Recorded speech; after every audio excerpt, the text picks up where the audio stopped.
का बहुत बहुत स्वागत है आज के इस बहुत ही महत्वपूर्ण सेशन में। एमपीपीएससी मेंस के जैसा कि आपको मालूम है कि कल ही एक और पेपर समाप्त हुआ है जिसमें गणित और स्टैटिस्टिक्स की हम लोग आज बात करेंगे। उसको एनालाइज करेंगे कि क्या क्वेश्चन आपसे पूछे गए और आने वाले जो एस्पिरेंट्स हैं उनको किस तरीके से इसकी आगे तैयारी करनी है। थोड़ा सा एमपीपीएससी ने एक धमाका ज़रूर किया है, जैसा कि आप देख सकते होंगे कि यहाँ पर थ्योरेटिकल पोर्शन ज़्यादा पूछा गया। इस बार सिलेबस में थोड़ा चेंज किया गया था और फर्स्ट टाइम ऐसा हो रहा है कि मेंस का पेपर सिलेबस चेंज होने के बाद अभी पहली बार ही मेंस हुआ है। और सिलेबस में आपने देखा था कि कुछ टॉपिक्स को ऐड किया गया था। तो आज के हम इस सेशन में ये जानने का प्रयास करेंगे। पहले तो मैं आपको ये बता देता हूँ, जो साथी हमारे नए हैं या जो पहली बार हमारे साथ जुड़ रहे हैं, कि हमने एक श्रृंखला शुरू की थी जिसमें हम एमपीपीएससी मेंस के गणित की बात जो है वो कंप्लीट कर रहे हैं, स्टैट्स और मैथ्स की, जो लगातार चल रही है और इसके वीडियोस आपको आने वाली सेशंस में भी मिलते रहेंगे। पर क्योंकि पेपर कंप्लीट हुआ है तो कई विद्यार्थियों को हो सकता है ये जानने का बड़ी इच्छा रही होगी कि क्वेश्चन किस प्रकार से आए और जो क्वेश्चन है वो कहाँ से पूछे गए। क्या पेपर आउट ऑफ सिलेबस पूछ लिया गया या गणित कहकर जो है कहीं ना कहीं थ्योरेटिकल पोर्शन उन्होंने इनडायरेक्टली पूछ लिया। तो क्या किस तरीके का सिनेरियो रहा पेपर वाले का, जो एग्ज़ाम सेट जिन्होंने किया है उनका माइंड सेट क्या रहा, ये सब बातें इंपॉर्टेंट है। और हम कहाँ से क्वेश्चन पूछें इसका अंदाज़ा लगा सकते हैं। पहले आप देखेंगे कि मेन मीडियन मोड से लगातार देखा जा रहा था प्रश्न माध्य माध्यिका बहुलक से, या आपसे संख्यात्मक जो न्यूमेरिकल क्वेश्चन है वो ज़्यादा पूछे जा रहे थे। पर इस बार स्टैट्स और गणित वाले पोर्शन में उसने थ्योरेटिकल पोर्शन काफ़ी पूछा है। भाषाई जो लिंग्विस्टिक टाइप का जो प्रश्न आपसे पूछा गया वो काफ़ी पूछेगा और विद्यार्थियों को थोड़ा सा हो सकता है कि परेशानी का सामना कहीं ना कहीं करना इसमें पड़ा हो, बिल्कुल ऐसी बात हो सकती है। तो आने वाले एस्पिरेंट्स के लिए भी बहुत सारी कीवर्ड्स जो है वो की नोट्स जो है हमें यहाँ पर जो इस सेशन में वो डिस्कस हम लोग करने वाले हैं। सबसे पहले मैं आपको बता दूं साथियों कि हम यहाँ पर देखें कि सिलेबस में आखिर चेंजेस क्या क्या हुए थे। यदि मैं आपसे बात करता हूँ सिलेबस में क्या चेंज हुए तो देखिए, पेपर 3 का पार्ट ए यूनिट 5 जो है वो आपने देखा। यहाँ पर नए सिलेबस में आपको क्या क्या देखने को मिलेगा। जो नए सिरे से जोड़ा गया है वो दिख रहा है आपको कि डेटा कलेक्शन की टेक्निक्स, समंक संकुल की विधियां। डेटा कलेक्शन समंक संकुल मतलब जब आप डेटा एनालिसिस करते हैं, आंकड़ों का विश्लेषण करते हैं किसी भी काम के लिए, तो इसमें आपको कुछ आंकड़ों की आवश्यकता पड़ती है कलेक्शन करने की, आंकड़ों को, डेटा के कलेक्शन की। तो उसकी क्या क्या मेथड्स हो सकती हैं, एक तो ये टॉपिक यहाँ पर जोड़ा गया था। फिर माध्यमाधिका बहुलक पहले भी चलता था, अभी भी है, ठीक है, मीन मीडियन मोड। अब यहाँ पर एक आया डेटा विश्लेषण के प्रकार, वर्णात्मक बनाम अनुमानात्मक, type of data analysis, descriptive versus यहाँ पर देखना इन्फर्नियल, इन्फर्नियल डेटा। अब उस इन दोनों के अलावा थोड़ा सा अंग्रेजी में हमारा हाथ तंग है तो आप कॉपरेट करिएगा, प्रतिचयन की विधियाँ, सैम्पलिंग टेक्निक्स, ये भी एक नया थोड़ा सा कहीं ना कहीं टॉपिक था, सैम्पलिंग टेक्निक्स। फिर डेटा प्रस्तुति तकनीक, टेबल चार्ट और graph, data presentation techniques, table charts और ग्राफ, ये काफ़ी अच्छा टॉपिक था। शायद ऐसा लग रहा था यहाँ पे कि पाई चार्ट का क्वेश्चन आपसे पूछ ले, या सवाल एक जैसे कि ग्राफ देखे आपसे 5 प्रश्न पूछता है, इस तरह का डीआई का प्रश्न पूछ ले, पर ऐसा हुआ नहीं। यहाँ से उसने क्वेश्चन बाकायदा 30 नंबर के पूछे। मैं अभी आपको बताऊंगा कौन सी यूनिट से कैसा प्रश्न पूछा गया। प्रायिकता और इसकी बुनियादी अवधारणाएं, तो बेसिक कॉन्सेप्ट्स ऑफ प्रोबेबिलिटी, इस बार भी प्रायिकता का सवाल आप देखेंगे कि कहीं ना कहीं देखने को आपको मिला। तो बड़ा इंटरेस्टिंग, प्रायिकता प्रोबेबिलिटी से लगातार जो है वो प्रश्न पूछा जा रहा है। इस बार फिर से प्रश्न पूछा गया प्रोबेबिलिटी से। तो हमें आज ये भी पता चलेगा कि सेशन में आप ये भी जान लेंगे साथियों कि सबसे पहले तो मैं आपको दूसरा पार्ट और बता देता हूँ। सबसे पहले आप ये देखें कि और क्या आता था पहले सिलेबस में। आप देखेंगे तो गणित वाला जो मैथमेटिकल पोर्शन था वो ये था, 15 नंबर का हम कह सकते हैं इसको। नंबर एंड इट्स टाइप, संख्या एवं इसके प्रकार, ये पहले भी था। मेथड्स ऑफ यूनिट मेजरमेंट, इकाई मापन की विधियां भी पहले था। समीकरण, गुणनखंड, profit loss, percentage, simple interest, compound interest, ratio, proportion. और यहाँ पर एक नया टॉपिक जुड़ा था जो था area, volume and geometric shapes and surface area. तो यहाँ से जो है वो प्रश्न दोस्तों पूछा गया एरिया वॉल्यूम से। यहाँ से सवाल जो है वो आपसे पूछा गया है। नीचे वाला जो उसने ऐड किया था जो क्षेत्र में थी 2D और 3D, वहां से एक सवाल आपको अर्ध गोले का पूछ लिया गया। तो आधा गोला उसने फेंक के मारा है। आज हम देखते हैं, चलिए एक एक करके आपकी प्रश्न कैसे पूछे गए और उनका सोल्यूशन किस प्रकार से आप लोग दे सकते थे। देखिए साथियों, पहला प्रश्न जो है सबसे पहले हम देखते हैं कि पार्ट ए से कौन कौन से क्वेश्चन आए। ठीक है, पेपर 3 में पार्ट ए से फर्स्ट क्वेश्चन आया स्टैटिस्टिक्स में। बात करें यदि हम, तो स्टैट्स में आपसे क्वेश्चन पूछा, अनुसूची और प्रश्नावली में क्या अंतर है, what is the difference between schedule and questionnaire. सबसे पहले तो ये क्वेश्चन आया कहाँ से, पूछा कहाँ से, किस आधार पर पूछा गया। तो आपसे बोला है कि टाइप सैम्पलिंग, आपने देखा ना अभी सैम्पलिंग। सैम्पलिंग में क्या होता है, सैम्पलिंग मतलब क्या होता है, प्रतिचयन की विधियां। आपको दिया है प्रति चयन मेथड्स ऑफ सैम्पलिंग, दिया हुआ है एक topic methods of sampling, methods of sampling, प्रति चयन की विधियां। तो ये जो क्वेश्चन आया है वो आया है प्रति चयन की विधियों से, 2 मार्कर का सवाल है। अलग अलग सैम्पलिंग की मेथड्स होती हैं, उसमें 2 मेथड्स हैं, जिसमें से एक मेथड है जिसका नाम है शेड्यूलिंग और दूसरी मेथड है क्वेश्चनियर। जब आप डेटा कलेक्शन करते हैं तो 2 तरीके से कर 5 तरीके हैं उसके, लेकिन उनमें से 2 स्पेसिफिक तरीकों में आपसे 2 मार्कर में डिफरेंस पूछा है, तो आप कोई भी 2 अंतर लिख के आ सकते थे। थोड़ा सा हम आइए इसको इलेबोरेटेड तरीके से समझने की कोशिश करते हैं। होता क्या है मैं आपको समझाऊं। जब आप क्वेश्चनियर फिल करवाते हैं, क्वेश्चनियर मतलब क्या होता है, मान लीजिए आप किसी भी एक टॉपिक पर रिसर्च कर रहे हैं, मान लीजिए लेट अस से मैं रिसर्च करना चाहता हूं कि एमपीपीएससी के विद्यार्थियों को, लेट अस से एमपीपीएससी के विद्यार्थियों को मैथ्स और स्टैटिस्टिक्स वाले पोर्शन की एक किताब बना के दे दूं। अब वो किताब बनाने के लिए मान लीजिए मैं रिसर्च करना स्टार्ट करता हूं, तो मैं स्टूडेंट्स जो पढ़ रहे हैं एमपीपीएससी एस्पिरेंट्स हैं उनके पास जाऊं, पर्सनली किसी को भेजूं, लोगों को एक टीम गठित करूं और उनके पास जाके उनसे क्वेश्चनियर्स मतलब उनसे मैं डिस्कस करूं, शेड्यूल भरवाऊं, चर्चा करूं उसके बारे में और वहां से डेटा लूं। वो अपनी रिक्वायरमेंट बताएं कि हमें ये पढ़ना है, इस तरीके के सवाल, इसमें ये दिक्कत है, उससे ये दिक्कत है, तो मुझे स्टूडेंट्स की एक रिक्वायरमेंट का अंदाजा लग जाए। दूसरा तरीका हो सकता है कि मैं एक प्रश्नावली तैयार कर लूँ, क्वेश्चनियर खुद ही मैं पहले ही बना के तैयार कर लूँ और डायरेक्ट उनको वो पेज पकड़ा दूँ, या मैं गूगल डॉक्स पे भेज दूँ गूगल के माध्यम से, या मैं मेल कर दूँ, या मैं व्हाट्सएप पे भेज दूँ, या किसी भी प्रकार से। तो दोनों में डिफरेंस क्या है, एक में मैं डायरेक्ट नहीं जाऊँगा, एक में मैं डायरेक्ट एक फिक्स क्वेश्चन पूछूंगा, क्वेश्चनियर में 8-10 उसमें प्रश्न रहेंगे, आपको उनका आंसर देना है। अब हो सकता है कि आप उन प्रश्नों को समझ पाएं, या हो सकता है कि आप कोई कुछ मतलब निकाले, कोई कुछ मतलब निकाले प्रश्नों का, तो सभी के आंसर्स में थोड़ा डिफरेंस हो सकता है। लेकिन शेड्यूलिंग में क्या होता है दोस्तों, शेड्यूलिंग में 1 to 1 बात होती है ना, जब जैसे मान लीजिए किसी को मैंने अपॉइंट किया, वो आपके पास आएगा और वो आपसे चर्चा करेगा शेड्यूलिंग में। जब वो आपसे चर्चा करेगा शेड्यूलिंग में, तो आपसे एक क्वेश्चन पूछेगा, फिर आप उससे कुछ पूछेंगे, फिर वो आपसे और सवाल पूछेगा, फिर आप और कुछ जवाब देंगे, फिर तमाम डिस्कशन के बाद एक फाइनल सॉल्यूशन तक आप पहुंचते हैं।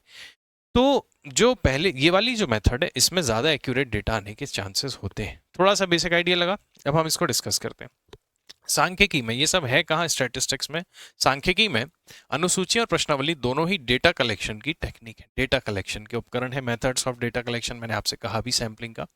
अब आप बोले आंकड़े इकट्ठे करना चाह रहे हैं आप, लेकिन मुख्य रूप से इस बात में यह भिन्न है कि उन्हें कैसे प्रशासित किया जाता है, आप इनको कैसे चला रहे हैं, इन दोनों मेथड्स को कैसे आप गवर्न करते हैं और कैसे इनको संचालित करते हैं, यहाँ उनके बीच में मुख्य अंतर इस प्रकार है। जैसे कि पहला, प्रशासन का तरीका। अनुसूची में क्या होता है, कैसे चलती है अनुसूची जब बनती है, तो एक अनुसूची आमतौर पर एक गणनाकर्ता, साक्षात्कारकर्ता मतलब एक इंटरव्यूअर टाइप का व्यक्ति, मैं किसी विद्यार्थी के पास किताब के लिए फॉर एग्जांपल भेज रहा हूँ कि भाई मैं एक बुक बनाना चाह रहा हूँ, तो मैं रिसर्च कर रहा हूँ उस पर, तो मेरा एक बंदा, मेरा एक अपॉइंट किया हुआ व्यक्ति किसी एक स्टूडेंट से जाके बात करेगा पर्सनली, तो वो जो इंटरव्यू ले रहा है उसका एक तरीके से इनफॉर्मल मतलब जो बातचीत है उसको साक्षात्कारकर्ता कह रहे हैं हम, या गणना करता, क्योंकि वो डेटा लेने वहां जा रहा है, तो द्वारा प्रकाशित की जाती है। ये जो उत्तरदाता से सीधे प्रश्न पूछ के फॉर्म भरेगा, गणनाकर्ता उत्तरदाता के उत्तरों के आधार पर उत्तर रिकॉर्ड करता है। वो जा जाके उससे बात करेगा, प्रश्न पूछते जाएगा, वो आंसर देता जाएगा और रिकॉर्ड कर लेंगे। तो प्रशासन का तरीका मतलब गवर्निंग का मेथड यहाँ पर अलग अलग है। तो आप लिख सकते थे कि इसमें अनुसूची में क्या होता है, डायरेक्ट साक्षात्कारकर्ता जो है वो प्रश्न डायरेक्ट पूछता है, जबकि प्रश्नावली में क्या होगा, केवल एक कागज पर या किसी भी तरीके से फिक्स प्रश्न होंगे, आपको उनके जवाब देने हैं। तो इसमें इंटरव्यूअर को जाने की जरूरत नहीं है, हो सकता है आप फोन पे ही उसको भेज दें, मोबाइल पे ही भेज दें, मेल पे भेज दें, या अन्य किसी माध्यम से। तो एक प्रश्नावली आमतौर पर स्वप्रकाशित होती है, प्रशासित होती है, सेल्फ गवर्नड होती है, मतलब इसके लिए बाहर से और लोगों की जरूरत नहीं है, जिसका अर्थ है कि उत्तरदाता बिना किसी मध्यस्थ के, उसमें मीडिएटर की क्या जरूरत है, इंटरव्यूअर की, फॉर्म में भेज दूंगा, सीधा वो भर के मुझे वापस भेज देगा, तो बिना किसी मीडिएटर के वो प्रश्नों को पढ़ता है और उत्तर देता है। इसे कागज, ऑनलाइन या किसी भी माध्यम से किया जा सकता है। आप समझ गए मेरी बात को। तो आप यहाँ पर कह सकते हैं कि ये प्रत्यक्ष रूप से किया जाता है, ये अप्रत्यक्ष रूप से किया जाता है। इसके लिए हमें व्यक्ति की आवश्यकता होती है, इसके लिए हमें व्यक्ति की आवश्यकता नहीं होती है। ये 2 डिफरेंस हो गए। तो डिफरेंस बहुत कॉमन सेंस से आपको सोचने हैं। फिर प्रतिक्रियाओं पर नियंत्रण। अब आपको पता है जब इंटरव्यू लेने वाला पर्सनली उससे बात कर रहा है, तो वो उसकी बात को समझ नहीं पा रहा है, तो और डिटेल में मान लीजिए भाई मैं जिस बच्चे से, जिस विद्यार्थी से किताब के संदर्भ में बात कर रहा हूँ, हो सकता है वो मेरे प्रश्न को सही ना समझ पा रहा हो, तो हम उससे और प्रश्न पूछ सकते हैं और डिस्कस कर सकते हैं, तो आंकड़े ज़्यादा सटीक आएंगे। जबकि वो प्रश्नों को मैंने आपसे कहा ना कि ऊपर नीचे समझेगा, तो हो सकता है आंकड़े थोड़े बहुत कम ज़्यादा आए। एक्यूरेसी ऊपर नीचे हो सकती है। तो ये ज़्यादा एक्यूरेट होती है, कम एक्यूरेट होती है। शेड्यूलिंग से ज़्यादा एक्यूरेट डेटा आता है, इससे कम एक्यूरेट डेटा आता है। तो चूंकि ये गणनाकर्ता शामिल होता है, इसलिए वे संदेहों को स्पष्ट कर देते हैं, डाउट क्लियर कर देते हैं और सुनिश्चित करते हैं कि उत्तरदाता प्रश्नों को समझे, जिससे ज़्यादा सटीक प्रतिक्रियाएं मतलब ज़्यादा एक्यूरेट डेटा जो है वो आप तक पहुंच सके। यही बात लिखी हुई है। जबकि क्वेश्चनियर में ऐसा नहीं होता है। यहाँ पर क्या लिखा है, उत्तरदाता व्याख्या करने और उत्तर देने के लिए जिम्मेदार होता है, आंसर देने वाला ही रिस्पॉन्सिबल है। इसलिए गलतफहमी या अधूरे उत्तरों के चांसेस होते हैं, भाई मिस्टेक हो सकती है उससे समझने में क्वेश्चन को, जैसा कि मैंने आपसे कहा। अब लागत और समय। अब आप खुद सोचिए, अगर मैं अनुसूची वाले व्यक्ति को, इंटरव्यूअर को बार बार सबके पास भेजूंगा तो मैं बहुत सारे लोग हायर करूंगा, फिर उनको मुझे ज़्यादा पैसा देना पड़ेगा, वो एक एक के पास जाके पर्सनली बात करेंगे, फिर डेटा इकट्ठा करेंगे, फिर मुझे भेजेंगे, तो उसमें ज़्यादा टाइम लगेगा, ज़्यादा पैसा लगेगा। इसका मतलब शेड्यूल वाली या अनुसूची मेथड जो है वो ज़्यादा महंगी है, और प्रश्नावली में आप एक बार बना के भेज दो सबको तो ये सस्ती है कंपैरेटिवली, और समय भी इसमें कम लगता है। इतनी बात आप कह सकते थे। उसके बाद शेड्यूल क्योंकि पर्सनली आपने बनवाया है तो वो ज़्यादा एक्यूरेट होगा, तो वो ज़्यादा विश्वसनीय होगा। क्वेश्चनियर हो सकता है कोई किसी और से भरवा दे, जल्दबाजी में भर दे, ऊपर नीचे भर दे, तो क्वेश्चनियर जो है वो थोड़ा सा कम विश्वसनीय होगा। ज़्यादा एक्यूरेट रिजल्ट आपको किसमें मिलेंगे, शेड्यूलिंग। तो आप कह सकते थे इतने सारे पॉइंट्स हैं आपके पास जवाब देने के लिए, ठीक है। और फिर लक्षित दर्शक करके एक पॉइंट भी है जिसमें आप शेड्यूल और प्रश्नावली के बारे में बात कर सकते हैं। तो इन शॉर्ट इतने सारे डिफरेंसेस हैं जो आप दोनों सैम्पलिंग टेक्निक्स के जो बीच में है वो आप क्रिएट कर सकते हैं। आराम से आप 2-3 पॉइंट्स लिख के आ जाते हैं और आपको पूरे नंबर मिलते हैं। अब नंबर थ्योरेटिकल में पूरे तो नहीं मिलते हैं, थोड़े बहुत कटने की संभावना रहती है। फिर हम देखते हैं कि ये क्या आया भाई, कालिका चित्र या काल रेख श्रेणी रेखा चित्र। बड़ा खतरनाक सा एक नाम, कालिका मतलब ये नवरात्रे नौ दुर्गा की तरह एकदम साउंड प्रतीक हो रहा है, देवी माँ का जैसा नाम। तो what is the histogram, basically histogram क्या होता है। अब उनने पूछा कि भाई साहब हमें ये बताइए कि हिस्टोग्राम से आप क्या समझते हैं। तो पहले तो बच्चे बोलेंगे सर हमें क्या पता हिस्टोग्राम क्या होता है। तो मैं आपको बताऊं, देखिए पाई चार्ट बार ग्राफ जो होते हैं ना साथियों, आप आंकड़ों को दर्शाने की आपने ये टेक्निक देखी होगी। देखो ऐसा, ये बार ग्राफ कहलाता है ना। बार ग्राफ आपने देखा होगा कई बार, किताबों में आपने बार ग्राफ पढ़ा होगा। इस तरीके से बार ग्राफ होता है ना। जैसे मान लीजिए मैं आपसे कहूं कि एक कंपनी है जिसने 2005 में, 2006 में, 2007 में, 2008 में, 2009 में, मैं आपको डिटेल में समझा रहा हूँ ताकि आगे के लिए आपको काम में आए। और मैंने कहा यहाँ पर लैक्स में जो गाड़ियां हैं मैंने बेची हैं उनकी संख्या है, गाड़ियों की संख्या। तो आपको पता है, बचपन से आप जानते हैं कि ये वाई अक्ष होती है और ये एक्स अक्ष होती है, जनरली हम सब इसको जानते हैं। तो मैंने एक्स अक्ष पे बोला कि हर साल कितनी कितनी गाड़ियां बिक रही हैं, और वाई अक्ष पे बोला कि लाख्स में, जैसे मान लीजिए 10 लाख हो सकता है, ये 12 लाख हो सकता है, ये 8 लाख हो सकता है, ये 13 लाख हो सकता है, ये मान लीजिए 6 लाख हो सकता है, और ये 5 लाख। ऐसे अलग अलग साल की गाड़ियों का वर्णन मैंने कर दिया। तो यह है बार ग्राफ। लेकिन हिस्टोग्राम क्या होता है साथियों, हिस्टोग्राम जब यही थोड़ा सा बार ग्राफ से अंतर, और हिस्टोग्राम में और बार ग्राफ में अंतर यह है कि हिस्टोग्राम क्या होता है, लगातार बार ग्राफ जैसा आप समझ लें इसको। आंकड़ों का वर्णन कैसा होगा, इसमें गैप नहीं मिलेगा आपको, कंटिन्यू डेटा बताया जाएगा, इसी को आप बोलते हैं हिस्टोग्राम। एक एक्स अक्ष पर एक वेरिएबल ले लीजिए और वाई अक्ष पर दूसरा वेरिएबल ले लीजिए, यही है हिस्टोग्राम, इससे ज़्यादा कुछ नहीं है। जैसे कि मैं आपको एग्जाम्पल से यदि समझाने की कोशिश करूँ, देखिए थोड़ा सा मैं आपको एग्जाम्पल से समझाता हूँ, थोड़ा सा धैर्य रखिएगा। यहाँ से हम देखते हैं जरा एग्जाम्पल क्या बना हुआ है, क्या लिखा है यहाँ पर आप चेक करें तो हाइट दी है, ऊंचाई दे रखी है और फ्रीक्वेंसी दे रखी है। मतलब मैं ये कह सकता हूँ कि ब्लैक चेरी ट्रीज की, मतलब ब्लैक चेरी के जो पेड़ हैं उनकी हाइट का डिस्ट्रीब्यूशन दिया है। तो आप देखें कि ये लगातार बार ग्राफ है, देखिए लगातार ग्राफ है। तो ये बार ग्राफ से अलग होता है, कंटिन्यू यहाँ पर जो है आंकड़ों का डिस्ट्रीब्यूशन है। एक अक्ष पर देखिए जैसे ऊंचाई है कि भाई 60 से 65 फीट वाले 65 से 70 फीट वाले 70 से 75 वाले 75 से 80, मतलब कंटिन्यू है, कहीं भी गैप नहीं है। और फ्रीक्वेंसी है पेड़ों की, जैसे ये कितने पेड़ हैं, यहाँ पर देखेंगे हम 3 पेड़ हैं, ये 3 पेड़ हैं, ये 8 पेड़ हैं, ये 10 पेड़ हैं, ये 5 पेड़ हैं और ये 1 पेड़ है। तो जब कंटिन्यूअस ग्राफ यहाँ पर आपको रिप्रेजेंट किया जा रहा है उसी को आप क्या कह रहे हैं, हिस्टोग्राम। अब ये क्वेश्चन आपसे पूछा, बहुत कितना उम्दा प्रश्न आपसे परीक्षा ने पूछा, बड़ा टेक्निकल सा प्रश्न पूछा। तो यहाँ पर देखें हम इसको कैसे दर्शाएंगे, क्या कहेंगे। अब आप इसके बारे में परिभाषा लिखनी है आपको, कई भाई हिस्टोग्राम से आप क्या समझते हैं। तो आप बोलेंगे एक एक्स अक्ष पर ये डेटा होता है, वाई अक्ष पर दूसरा डेटा होता है, दोनों वेरिएबल्स को रिप्रेजेंट करते हैं, कंटिन्यू होता है, ये ब्रेकर नहीं होता है, इस तरह की बातें आपको करनी पड़ेंगी। तो क्या लिखा कि संख्यात्मक डेटा सेट, ऑब्वियसली डेटा संख्या में होना चाहिए, संख्या में आपने देखा है 2 4 6 8 मतलब न्यूमेरिकल के वितरण का एक ग्राफिकल प्रतिनिधित्व है, मतलब ग्राफिकल रूप से ग्राफ बना के आपने रिप्रेजेंट किया तो क्या कर रहे हैं आप, आंकड़ों का ग्राफिकल रिप्रेजेंटेशन करने का, प्रतिनिधित्व करने का एक तरीका है, और यह एक प्रकार का बार ग्राफ ही है होने को तो, लेकिन जहां पर किस किस की बात करोगे आप, एक्स अक्ष की और वाई अक्ष की। तो यह एक प्रकार का आंकड़ों को दर्शाने का ग्राफिकल तरीका है जो बार ग्राफ जैसा ही है, परंतु ये कैसा होता है, लगातार होता है, ऐसा आप कह सकते हैं। और एक्स अक्ष पर क्या होगा, एक डेटा सेट होगा, और ऐसे ही बार वाई अक्ष पर दूसरा डेटा सेट होगा, ये बात आपको पता है।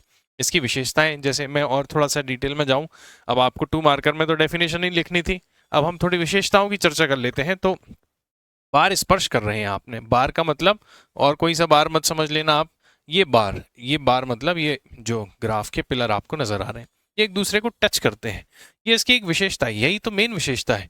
तो बार ग्राफ के विपरीत हिस्टोग्राम में बार स्पर्श करते हैं, जो यह दर्शाता है कि डेटा कैसा है, कंटिन्यू डेटा है, टूटा हुआ डेटा नहीं है, ये बात मैंने आपसे कह दी।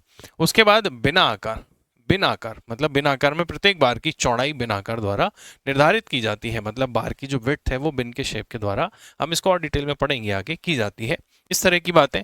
और फिर फ्रीक्वेंसी, मतलब वाई अक्ष पर क्या दर्शा देते हैं, फ्रीक्वेंसी दर्शा देते हैं जिस भी ग्राफ की आपको दर्शानी।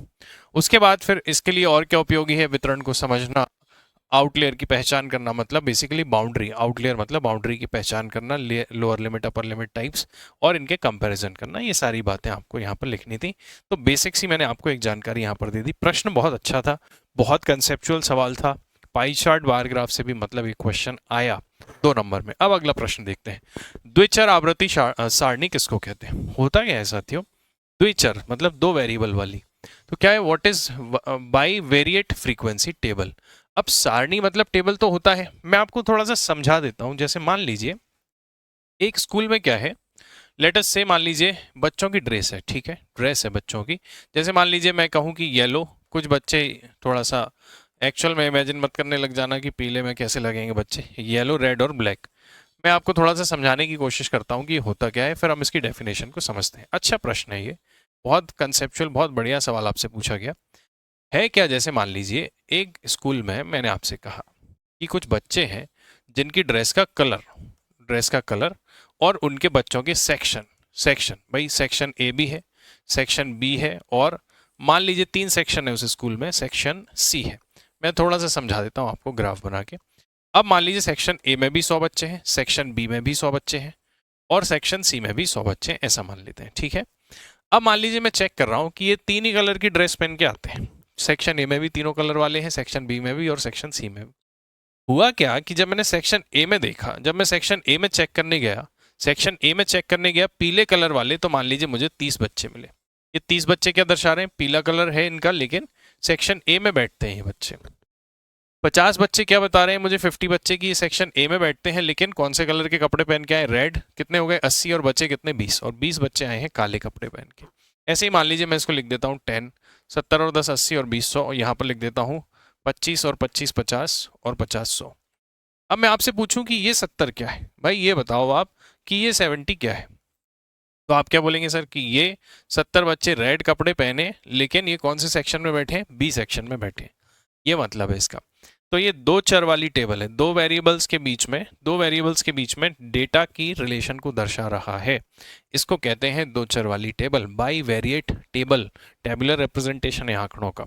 तो यहाँ पर इसको क्या बोलते हैं साथियों, आप जानते हैं, इसको कॉलम बोलते हैं। ये वर्टिकल जो है इसको क्या बोलते हैं, स्तंभ, कॉलम। ये एक कॉलम, ये दूसरा कॉलम, ये तीसरा कॉलम, इसको कॉलम बोलते हैं। और इसको क्या बोलते हैं, पंक्ति। ये पहली पंक्ति, ये दूसरी पंक्ति, और ये तीसरी पंक्ति। तो एक रो में एक वेरिएबल आ जाएगा, एक पंक्ति में एक वेरिएबल आ जाएगा, और एक कॉलम में दूसरा वेरिएबल आ जाएगा, और जो आंकड़े रहेंगे वो इन दोनों वेरिएबल्स के बीच में रिलेशन को दर्शाएंगे। ऐसा प्रश्न, इतना बढ़िया सवाल आपसे पूछा, इसको डिफाइन करना था बस आपको। तो द्विचर आवृत्ति सारणी क्या कहते हैं, यह एक टेबुलर, यह क्या है बेसिकली, अब आंकड़ों को दर्शा रहे हो तो कैसे बनाते डेफिनेशन, कि यह आंकड़ों को दर्शाने का एक तरीका है। रिवर्स सोचा करो थोड़ा सा, कि यह आंकड़ों के रिप्रेजेंटेशन का ही एक तरीका है, ग्राफिकल रिप्रेजेंटेशन का आंकड़ों के एक तरीका है, जिसमें 2 चरों के बीच अंतर संबंधित डेटा का प्रदर्शन किया जाता है। This is also a method of graphical representation of data having inter relation between 2 variables in tabular form. Example, ये आप लिख के आ जाते हैं। एग्जाम्पल लिखने की तो खैर 2 मार्कर में स्पेस नहीं है, केवल इतना आपको डिफाइन करना था। तो मैं उम्मीद करूंगा कि आपको थोड़ा ये बात समझ में आया होगा। क्या लिखा है, जैसे हम अकस्मिता तालिका या क्रॉस टेबुलेशन तालिका के रूप में भी जानते हैं। सांख्यिकी उपकरण है, ऑब्वियसली डेटा रिप्रेजेंटेशन का डीआई का एक उपकरण है, टूल है। दो श्रेणीबद्ध चर के आवर्ती वितरण के एक साथ प्रदर्शित करने को इसका यूज करते हैं। ये फ्रीक्वेंसी डिस्ट्रीब्यूशन है कि इन दोनों के बीच में इसकी फ्रीक्वेंसी कितनी है 30, इसकी कितनी है 50। तो ये आवर्ती वितरण को दर्शाने का एक तरीका मात्र है। स्तंभ दूसरे चर की श्रेणी, पंक्तियां पहले चर की श्रेणी को बताती हैं। कोशिकाएं, कोशिकाएं मतलब ये बीच के भाग की बात हो रही है यहाँ पर। कोशिकाएं, सेल्स, सेल्स मतलब बीच में जो डब्बे हैं ये सेल है। ये क्या है? एक सेल है। कोशिका का मतलब थोड़ा सा लिटरल मत लेना, वो ट्रांसलेट हो गया है, ये सेल है। तो सेल है बेसिकली ये। कोशिका का मतलब थोड़ा ज़्यादा भावुक हो जाता है कई बार हमारा गूगल बाबा। तो ये सेल है। सेल जो है वो दो चरों में प्रत्येक संयोजन के लिए अवलोकनों की आवृत्ति दर्शाता है, दोनों के बीच में कनेक्शन को दर्शाता है। ठीक है, तो मैं आशा करूंगा आपको ये बात भी समझ में आई होगी। थोड़ा सा मैंने ज़्यादा डेटा आपको दिया है ताकि 7 मार्कर में आप समझ पाएं। अब वर्जी और समावेशी वर्गांतरों को समझाइए। बड़ा इंटरेस्टिंग, बहुत खतरनाक सवाल। अच्छे अच्छों की हवा हड्डी पसली एक हो जाए। एक तरीका होता है दोस्तों आंकड़ों को दर्शाने का, जैसे 10 से 19, फिर मैं कहूँ कि 20 से 29, फिर मैं कहूँ मान लीजिए 30 से 39, और मैं कहूँ 40 से 49। मैं कई बार वर्गीकृत ग्रुप डेटा को ऐसे भी दर्शाता हूँ। आपने पढ़ा होगा ना मीन, मीडियन, मोड, माध्यमाधिक का बहुलक। नहीं पढ़ा है तो आपको एक प्लेलिस्ट मिल जाएगी एमपीपीएससी मेंस की, उसमें मैंने ये पढ़ा है, आप आराम से देखिएगा। एक तरीका मैं हो सकता है कि ऐसे दर्शाऊं कि 10 से 20, 20 से 30, 30 से 40 और 40 से 50। आप देख पा रहे हैं जहां ये खत्म हो रहा है वहीं से शुरू हो रहा है, जहां ये खत्म हो रहा है वहीं से शुरू हो रहा है, जहां ये खत्म हो रहा है वहीं से शुरू हो रहा है, और ये जहां खत्म हो रहा है वहां से अगले से शुरू हो रहा है। मतलब इसमें 10 तो है, 11 भी है, 12 भी है, 13 भी है, 14, 15, 16, 17, 18, 19, पर 20 नहीं है। 20 इसमें है, 20, 21, 29 तक यहाँ है, फिर 30 से ये है। तो ये है एक तरीका और ये है दूसरा तरीका। तो दोनों तरीके हैं बेसिकली। यहाँ पर क्या होता है, अगर दोनों लिमिट शामिल कर ली जाए, मतलब इसमें 10 भी इंक्लूड कर लिया जाए और 20 भी इंक्लूड कर लिया जाए, क्या है थोड़ा सा समझते हैं। इंक्लूसिव और एक्सक्लूसिव, उसके बारे में बात हो रही है। क्या लिखा है देखिए। समावेशी वर्ग अंतराल और अनन्य वर्ग अंतराल में अंतर जो है वो इस बात में निहित है कि सीमा मानों, मतलब जो रेंज लास्ट के जो वैल्यूज हैं, सीमा मान मतलब ये वाली वैल्यू और ये वाली, ये वाली और ये वाली, ये शामिल है कि नहीं। तो समावेशी वर्ग अंतराल क्या होता है? इंक्लूसिव, नाम से ही पता चल रहा है। समावेशी मतलब शामिल करेंगे ऑब्वियसली। समावेशी वर्ग अंतराल में वर्ग की ऊपरी सीमा को वर्ग में ही शामिल। वर्ग की ऊपरी सीमा क्या है? ऊपरी सीमा जैसे मैंने लिखा 10 से 20, तो ये कहलाती है दोस्तों अपर क्लास लिमिट, उच्च वर्ग सीमा, अपर क्लास लिमिट। ये कहलाती है लोअर क्लास लिमिट, निम्न वर्ग सीमा। तो उच्च वर्ग सीमा इंपॉर्टेंट होती है जनरली, उसको शामिल कर रहे हैं कि नहीं वही इंपॉर्टेंट बात है। निम्न वर्ग सीमा सामान्य रूप से नॉर्मली वो है वो जो इंक्लूडेड होती है। ठीक है, तो 10 से 20 में जैसे मान लीजिए मैं आपसे कहूं तो 20 के शामिल होने की संभावना कम है, 10 से 19 तक की संभावना रहेगी, 10 तो रहेगा ही रहेगा।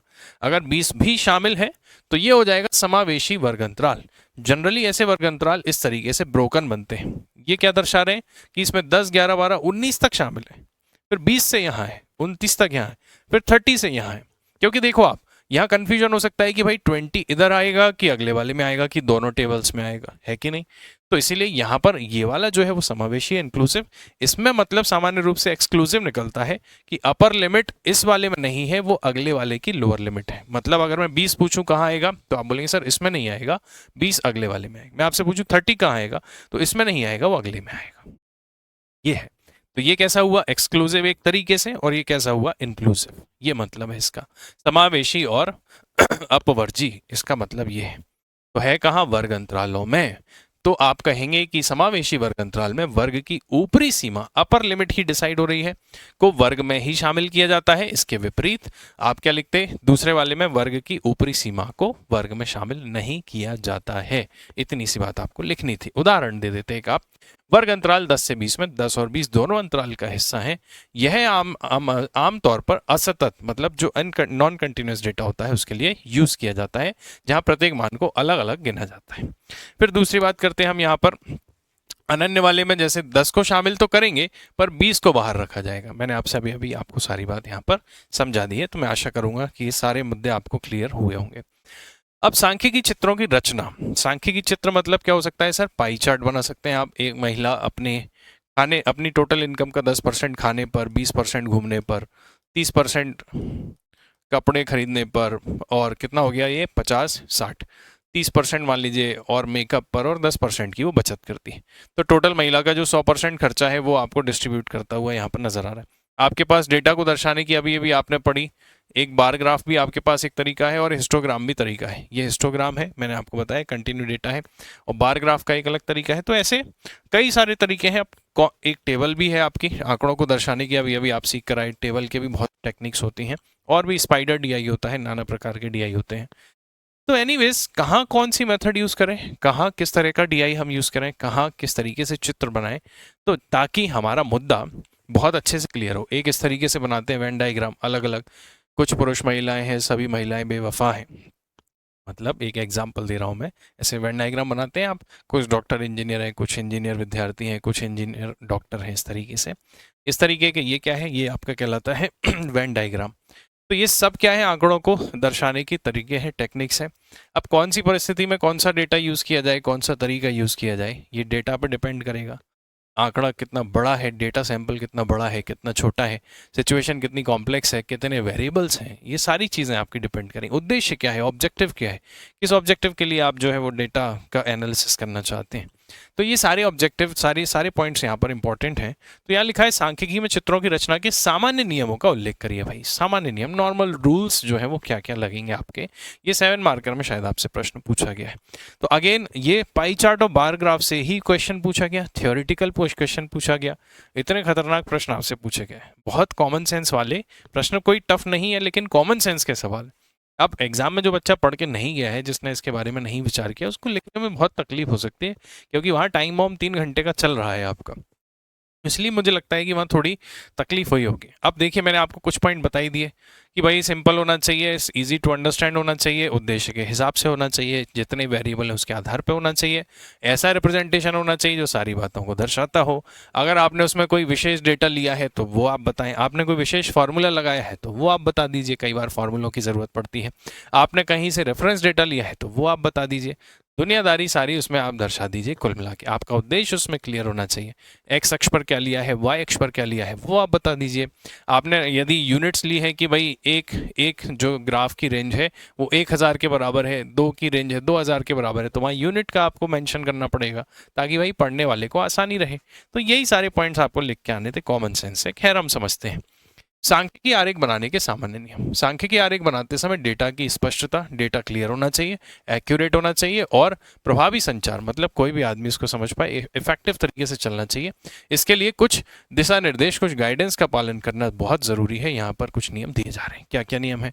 स्पष्ट शीर्षक, ऑब्जेक्टिव एकदम क्लियर होना चाहिए। टाइटल दोगे ना आप किसी भी चीज का, तो वो एकदम स्पष्ट होना चाहिए।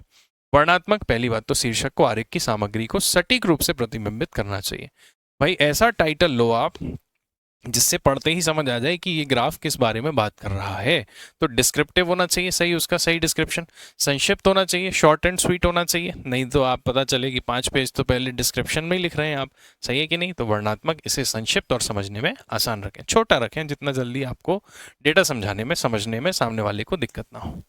दूसरा, जैसे शीर्षक, उसका मतलब टाइटल कैसा होना चाहिए, वर्णात्मक, इलेबोरेटिव, लेकिन शॉर्ट भी होना चाहिए, बहुत बड़ा टाइटल नहीं होना चाहिए। दूसरा, आरेख का उपयुक्त प्रकार, चुनाव, कौन से तरीके से आप डेटा रिप्रेजेंट कर रहे हैं, तो डेटा का प्रकार कैसा है वो आप डिसाइड करें, आपका ऑब्जेक्टिव क्या है उसके आधार पर। तीसरा क्या है, लेबल किए गए अक्ष, मतलब अगर आप 2 एक्सिस पे बात कर रहे हैं तो एक्स अक्ष पे क्या है, वाई अक्ष पे क्या है, ये आपको बताना पड़ेगा। कौन सी यूनिट्स आप यूज कर रहे हैं ये आपको बताना पड़ेगा। तो स्पष्ट लेबल, दोनों अक्षों के लिए स्पष्ट और संक्षिप्त लेबल का उपयोग करें। मतलब इधर क्या है, ये क्या है भाई, यहाँ पर क्या लिखा हुआ है, यहाँ पर क्या लिखा हुआ है, आप बताइए। कि जैसे भाई मैंने आपसे अभी एग्जाम्पल में दिया कि हुंडई कारों का वर्ष, तो ये वर्ष को दर्शा रहा है और ये कारों की संख्या को दर्शा रहा है। अभी ये ग्राफ बनाया था मैंने, आपने देखा होगा ऐसा बार ग्राफ, तो वहां पर मैंने बोला था ना एक्स अक्ष पर ये है और वाई अक्ष पर ये है, बताना पड़ेगा, नहीं तो वो कैसे समझेगा सामने वाला। उसके बाद इकाइयां, यूनिट्स, इकाइयां क्या रख रहे हो भाई, लाख में है कि हजार में है। मैं यहाँ लिख के बैठ जाऊं कि ये 10 है, अब ये क्या है, कार की संख्या कितनी है, 10 है, 10,000 है, 10 लाख है, 10 करोड़ है, कितनी है, मुझे कैसे पता चलेगा। तो यहाँ लिखना पड़ता है आपको कि ये कारों की संख्या किसमें, लाख में। अब गौर करेंगे तो ब्रैकेट में लिखा रहता है। उसके बाद ये बार ग्राफ से ही समझा रहा हूं मैं, लेकिन ऐसा नहीं कि सिर्फ बार ग्राफ ही, सब जगह सारे रिप्रेजेंटेशन में ही ये जरूरत पड़ती है। उसके बाद पैमाना क्या रखा आपने, यूनिट क्या रखी। ग्राफ भाई हो सकता है बहुत बड़ा हो, आपने एक किलोमीटर को 1 सेंटीमीटर माना हो, या फिर और भी बहुत तरीके से, तो यूनिट आपको बताना पड़ेगी कि क्या यूनिट होना चाहिए। उसके बाद लीजेंड कुंजी, मतलब बेसिकली स्पष्टीकरण होना चाहिए, डेटा क्लियर होना चाहिए, डेटा एक्यूरेट होना चाहिए, सटीक होना चाहिए, और ऐसा नहीं कि गंदा संदा ग्राफ बना दिया, कुछ समझ ही नहीं आ रहा। तो साफ सफाई और प्रस्तुति प्रेजेंटेशन अच्छा होना चाहिए, स्पष्ट होना चाहिए, क्लियर होना चाहिए, थोड़ा सा अट्रैक्टिव होना चाहिए, फॉन्ट का साइज बहुत छोटा ना हो, बहुत बड़ा ना हो ऑब्वियसली, और स्रोत उदाहरण मतलब जहां से आप डेटा कहीं से सोर्स से कलेक्ट कर रहे हैं तो सोर्स को मेंशन करना चाहिए, ठीक है, क्रेडिट जरूर दें आप ताकि आप डेटा को रिप्रेजेंट। तो ऐसा सवाल आया था। फिर विभिन्न अनेक प्रकारों के लिए विशिष्ट मतलब जैसे bar graph, histogram, line graph, pie chart, मैंने आपको अभी समझाया ना, इतने तरह के डेटा रिप्रेजेंटेशन के तरीके हमारे होते हैं।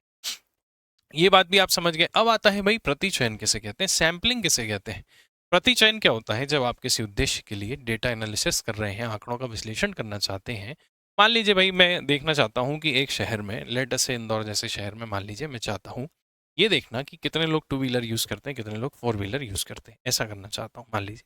और मान लीजिए इलेक्ट्रिक व्हीकल की मैं जानकारी लेना चाहता हूँ कि इलेक्ट्रिक व्हीकल्स कितने लोग यूज़ कर रहे हैं इस समय टू व्हीलर और फोर व्हीलर।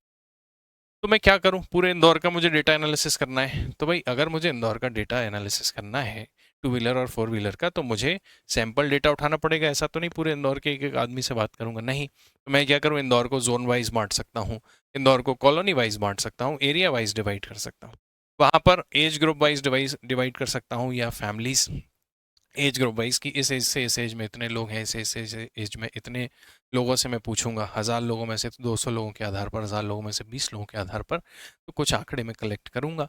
या जैसे भारत में जनसंख्या की जो गणना होती है उसके बारे में बात करें, जनसंख्या की गणना घर घर जाके होती है, हर व्यक्ति के बारे में ब्यौरा पूछा जाता है, आपको मालूम। अब जैसे ही वो जनसंख्या का जो डेटा इकट्ठा हो जाता है, फिर उस डेटा का यूज़ करके बहुत सारी सेकेंडरी रिसर्च होती हैं, है कि नहीं। अब मान लीजिए मुझे ऐसी कोई रिसर्च करनी है जो भारत की जनसंख्या पर आधारित है। तो पहले मैं, ऐसा तो है नहीं कि भारत की जनसंख्या गिनने खुद जाऊंगा। भाई मैं, हमारे जो सोर्सेज हैं पहले से जो काउंटिंग हो चुकी है, सेंसस 2011 अभी लास्ट हुई है, तो हम उसी के आधार पर हम जो है सारी रिसर्च करेंगे, तो मेरे पास वो डेटा पहले से है।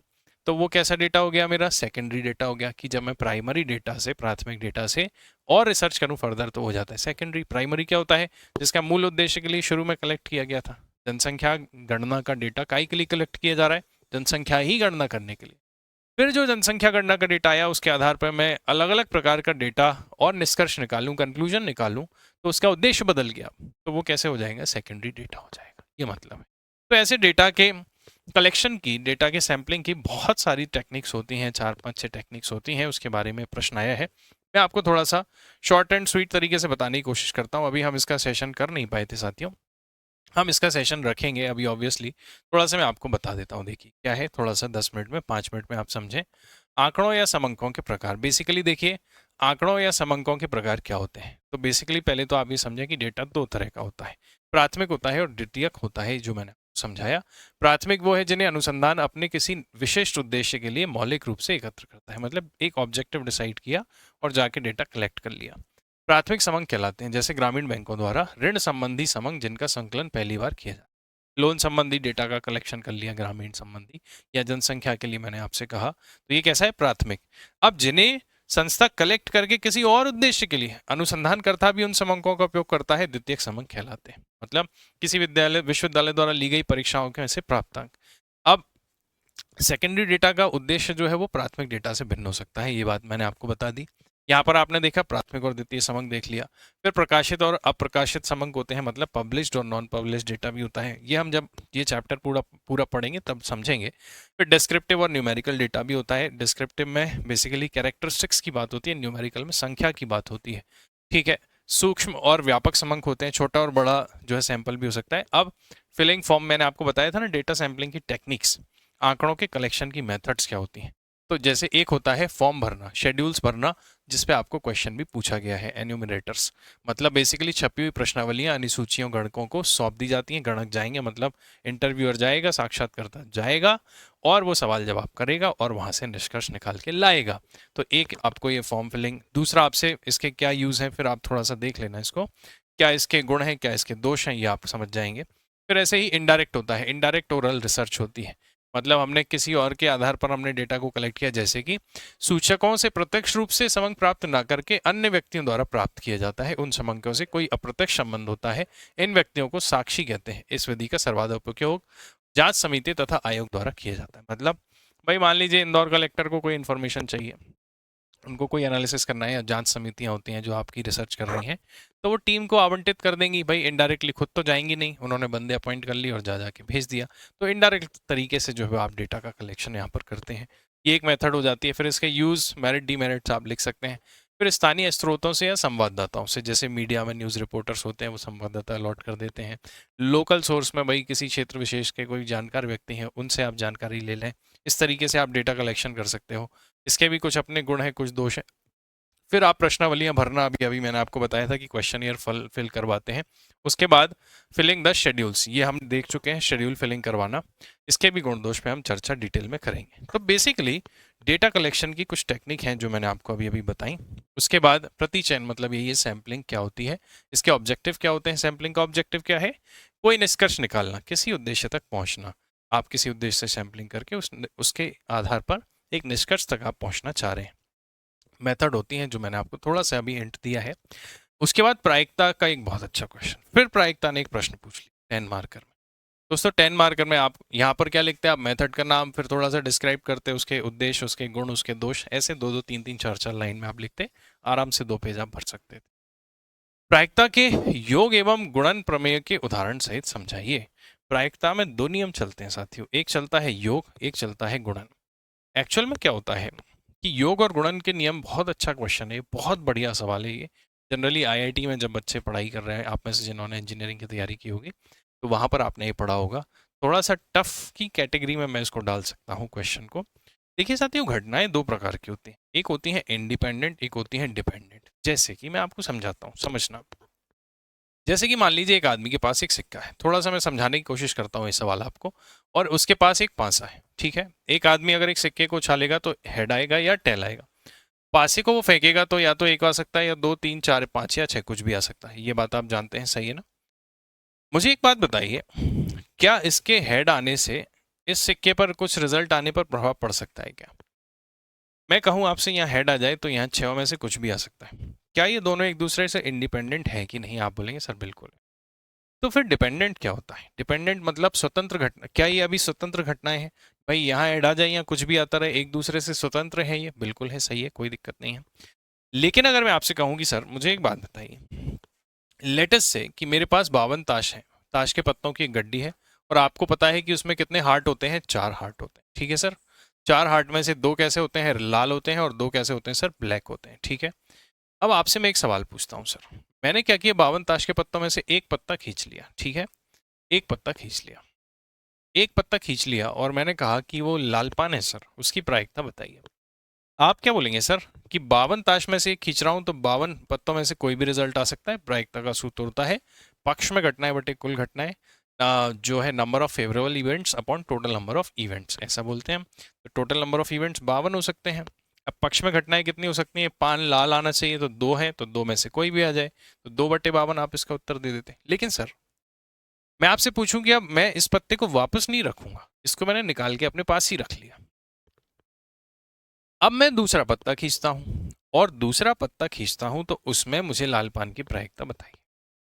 तो सर एक बात बताएं, आप सभी विद्यार्थी एक बात सोचें कि अगर मैं दूसरे पत्ते में जो कुछ आएगा रिजल्ट, उसके बारे में विचार करूं, तो क्या वो इस घटना से प्रभावित होगा कि नहीं होगा? आप बोलेंगे सर बिल्कुल होगा। क्यों होगा? क्योंकि अगर इसमें ऑलरेडी एक लालपन आ गया, तो वहां तो एक ही लालपन बचा। दूसरी बात, यहाँ 52 कुल संभावनाएं थी, अब यहाँ पर 51 कुल संभावनाएं बची, क्योंकि मैंने उस पत्ते को वापस नहीं रखा। इसका मतलब इंडिपेंडेंट और डिपेंडेंट ये कैसे इवेंट हो जाएंगे? डिपेंडेंट, परतंत्र एक दूसरे से। लेकिन ये दोनों इवेंट्स कैसे थे? एक दूसरे से इंडिपेंडेंट। तो इवेंट पहले तो 2 तरह के होते हैं, समझो आप। दूसरी बात ऐसा होता है साथियों, योग। योग क्या होता है? आपने देखा होगा, मैंने आपको जब प्रोबेबिलिटी पढ़ाई भी थी, तो ए यूनियन बी, ए संघ बी इसको आप कहते हैं, ए संघ बी। संघ, संघ और सर्वनिष्ठ बचपन में आपने पढ़ा होगा, ए संघ बी। ए संघ बी का मतलब ये होता है सर कि जब मैं आपसे कहूं लेटेस्ट से एक क्लास में मान लीजिए 100 बच्चे हैं। कितने बच्चे हैं? 100 बच्चे। मैं आपको थोड़ा सा चालू भाषा में समझाने के प्रयास करता हूं ताकि आपके दिमाग में बात बैठे।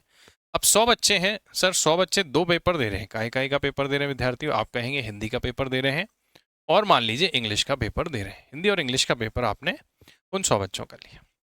100 बच्चों में से मैं आपको दर्शा रहा हूँ 30 और 20 50, 50 और 50 100। भाई मुझे एक बात बताओ आप, कि मैं आपसे पूछता हूँ कि इंग्लिश वाले बच्चे कितने ऐसे बच्चे हैं जो दोनों विषय में पास हुए, तो आप बोलेंगे सर दोनों विषय में पास वाले बच्चे तो 20 हैं। और मैं आपसे पूछूं कि कितने ऐसे बच्चे हैं जो सिर्फ इंग्लिश में पास हुए, तो आप बोलेंगे सर 50 हैं। और मैं कहूँ कितने ऐसे बच्चे हैं जो इंग्लिश में पास हुए, इंग्लिश में, तो सर आप बोलेंगे कि इंग्लिश में जो पास हुए मतलब ये पूरा सर्कल, क्योंकि जो बच्चा दोनों विषय में पास है वो इंग्लिश में भी पास होगा। इंग्लिश में पास होना और सिर्फ इंग्लिश में पास होना, दोनों शब्दों में सिर्फ का फर्क है, ठीक है ना। मैं कहूँ कि तुम, मतलब तुम चलोगे, कोई और भी हो सकता है। मैं कहूँ कि सिर्फ तुम, मतलब इसमें ये स्पष्ट है कि तुम, तुम्हारे सिवा कोई और नहीं, ऐसा मतलब है। तुम और सिर्फ तुम में जितना फर्क है उतना ही इंग्लिश और सिर्फ इंग्लिश में फर्क है। उम्मीद करूंगा बात समझ गए होगे आप।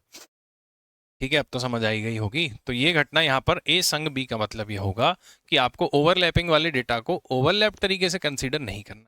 तो ए संग बी का मतलब ऐसा निकलेगा, ऐसे मान के चलो 30 + 20 + 50, एक तरीके से। अब ये डेटा क्या है दोस्तों, ओवरलैप डेटा है, ओवरलैप्ड। तो ओवरलैप डेटा को देखिए, यदि मैं हिंदी की पूरी बात करूं तो कितना बता रहा है, 30 और 20 50। इंग्लिश की पूरी बात करूं तो 50 और 20 कितना बता रहे हैं, 70, जबकि बच्चे तो 100 हैं। अब मैं दोनों को जोड़ दूं तो 50 और 70 कितना हो रहा है, 120। तो 100 से 120 कहाँ से आ गया, क्योंकि ये 20 को आपने इधर भी जोड़ लिया और उधर भी जोड़ लिया। तो आपको 20 माइनस करना पड़ेगा कि नहीं, बताइए, करना पड़ेगा।